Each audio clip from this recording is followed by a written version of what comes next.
नमस्कार, metro future news में आप सभी का एक बार फिर से स्वागत, अभिनंदन। बात करेंगे टॉप 10 हेडलाइंस की। पहली बड़ी खबर, सोनिया गांधी से मिलेंगे लालू यादव, नीतीश कुमार तेजस्वी यादव के साथ हरियाणा भी जाएंगे बिहार के सीएम। प्रधानमंत्री नरेंद्र मोदी के खिलाफ विपक्षी एकता की मुहिम में जुटे बिहार के मुख्यमंत्री नीतीश कुमार और राजद अध्यक्ष लालू प्रसाद यादव के लिए आज का दिन खास है। ये नेता आज ओम प्रकाश चौटाला और सोनिया गांधी से मिलेंगे। जी हां, केंद्र में प्रधानमंत्री नरेंद्र मोदी के नेतृत्व वाली भारतीय जनता पार्टी की सरकार के खिलाफ विपक्षी गोलबंदी के लिहाज से आज का दिन अहम। हरियाणा के फतेहाबाद में रविवार को इंडियन नेशनल लोक दल की रैली है। इस रैली में हरियाणा के पूर्व सीएम ओम प्रकाश चौटाला के मंच पर तीसरे मोर्चे का ताना बाना बुना जाएगा। अगली खबर, 26 सितंबर से शुरू होंगे शारदीय नवरात्र, पढ़े कलश स्थापना के लिए शुभ मुहूर्त। शारदीय नवरात्र कल से शुरू हो रहे हैं। सुबह 6:20 से 10 बजे तक कलश स्थापना के लिए शुभ मुहूर्त है। उदया तिथि के कारण 3 अक्टूबर अष्टमी और 4 को होगा नवमी पूजन। इस बार हाथी पर माता रानी का आगमन भी होगा। शारदीय नवरात्र कल से शुरू हो जाएंगे। 26 सितंबर को सुबह 6:20 से 10 बजे तक कलश स्थापना के लिए शुभ माना जा रहा है। इस बार नवरात्र पूरे 9 दिन के लिए रहेंगे। 3 अक्टूबर को अष्टमी व 4 को नवमी पूजन होगा। अगली खबर की बात करें तो इमरान खान की पार्टी ने यूएनजीए में पीएम शरीफ के भाषण को खान के संबोधन का कॉपी पेस्ट बता दिया। इमरान खान की पार्टी पाकिस्तान तहरीक-ए-इंसाफ ने शनिवार को संयुक्त राष्ट्र महासभा के 77वें सत्र में प्रधानमंत्री शहबाज शरीफ के भाषण को उसी मंच पर इमरान खान के भाषण का कॉपी पेस्ट संस्करण करार दिया। इमरान खान की पार्टी पाकिस्तान तहरीक-ए-इंसाफ पीटीआई ने शनिवार को संयुक्त राष्ट्र महासभा के 77वें सत्र में प्रधानमंत्री शहबाज शरीफ के भाषण को उसी मंच पर इमरान खान के भाषण का कॉपी पेस्ट संस्कार दिया। जियो न्यूज की रिपोर्ट के अनुसार पीटीआई के वरिष्ठ उपाध्यक्ष शाह महमूद कुरैशी ने एक बयान में कहा कि यह इमरान खान के संबोधन की कॉपी पेस्ट है। रुपए की गिरती कीमत पर बोली वित्त मंत्री निर्मला सीतारमण, अन्य मुद्राओं के मुकाबले बेहतर है स्थिति। महाराष्ट्र में पत्रकारों के सवालों का जवाब देते हुए वित्त मंत्री ने कहा कि रुपए की स्थिति दुनिया की अन्य मुद्राओं के मुकाबले काफी बेहतर। आरबीआई और वित्त मंत्रालय रुपए में नजर बनाए हुए हैं। वित्त मंत्री निर्मला सीतारमण ने शनिवार को डॉलर के मुकाबले रुपए में हुई गिरावट पर कहा कि डॉलर के मुकाबले अगर आप दूसरी मुद्राओं की तुलना करेंगे तो रुपए की स्थिति काफी बेहतर नजर आ रही है। लेकिन इस पर आपका क्या विचार है, कमेंट बॉक्स में हमें जरूर बताएं।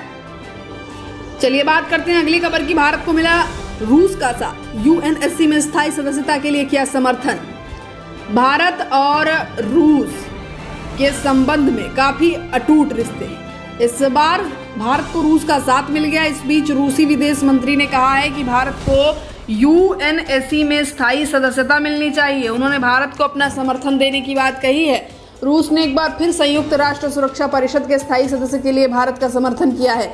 रूसी विदेश मंत्री सर्गेई लावरोव ने यूएन में भारत की स्थायी सदस्यता की सिफारिश की है।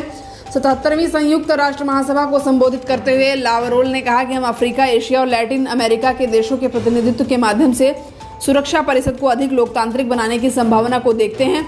विशेष रूप से भारत और ब्राजील प्रमुख अंतर्राष्ट्रीय देश हैं, इसीलिए इन दोनों देशों की स्थायी सदस्यता के लिए विचार किया जाना चाहिए। आतंकवाद के किसी भी कृत्य को कोई जायज करार नहीं दे सकता, पाक चीन को विदेश मंत्री एस जयशंकर की खरी। विदेश मंत्री एस जयशंकर ने संयुक्त राष्ट्र महासभा के उच्च स्तरीय सत्र को संबोधित करते हुए कहा कि कभी कभी घोषित आतंकवादियों का बचाव करने की हद तक यूएनएससी 1267 प्रतिबंध व्यवस्था का जो राजनीतिकरण करते हैं वे अपने जोखिम पर ऐसा कर रहे हैं। विदेश मंत्री एस जयशंकर ने आतंकवाद के मसले पर चीन और पाकिस्तान पर शनिवार को परोक्ष निशाना साधते हुए कहा कि संयुक्त राष्ट्र में घोषित आतंकवादियों का बचाव करने वाले देश ना तो अपने हितों और ना ही अपनी प्रतिष्ठा को ध्यान में रख रहे हैं। जयशंकर ने यहां संयुक्त राष्ट्र महासभा के उच्च स्तरीय सत्र को संबोधित करते हुए कहा कि कभी कभी घोषित आतंकवादियों का बचाव करने की हद तक यूएनएससी 1267 प्रतिबंध व्यवस्था का जो राजनीतिकरण करते हैं वे अपने जोखिम पर ऐसा कर रहे हैं।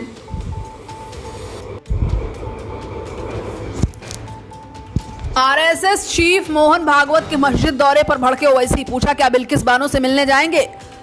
असदुद्दीन ओवैसी ने एक बार फिर संघ प्रमुख पर निशाना साधते हुए कहा कि क्या मोहन भागवत बिल्किस बानो से मिलने जाएंगे।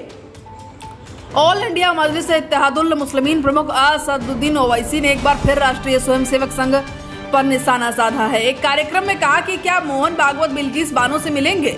संघ प्रमुख मोहन भागवत ने गुरुवार को ऑल इंडिया मुस्लिम इमाम ऑर्गेनाइजेशन प्रमुख इमाम उमर अहमद इलियासी से दिल्ली के कस्तूरबा गांधी मार्ग स्थित मस्जिद में मुलाकात की थी। इसके बाद इलियासी के निमंत्रण पर भागवत ने उत्तरी दिल्ली के एक मदरसा ताजवीदुल कुरान का दौरा किया था और बच्चों से भी बात की थी। संघ प्रमुख के इस दौरे पर असदुद्दीन ओवैसी ने निशाना साधते हुए उन्हें एलीट क्लास का व्यक्ति करार दिया था और कहा था कि उन्हें जमीनी हकीकत पता ही नहीं है। अब एक बार फिर ओवैसी ने गुजरात के जुहापुरा से भागवत पर टिप्पणी की है। असदुद्दीन ओवैसी ने कहा कि बीजेपी संग एक नया ड्रामा कर रही है। मदरसे में भागवत गए और कुरान को सुना, मदरसों के बच्चों को भी मोहन भागवत ने सुना। बिल्किस बानो से क्या भागवत मिल सकते हैं? मोहन भागवत से अपील है कि क्या बिल्किस बानो को इंसाफ दिलाएंगे? क्या बिल्किस बानो से मिलकर आप कह सकते हैं कि हम तुम्हें इंसाफ दिलाएंगे?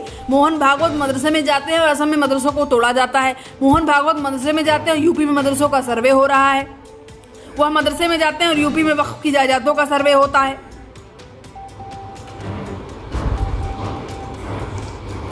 तो फिलहाल के लिए इस बुलेटिन में इतना ही। आप लगातार बने रहिए मेट्रो फ्यूचर न्यूज़ के साथ। वीडियो को लाइक शेयर सब्सक्राइब करना बिल्कुल मत भूलिएगा।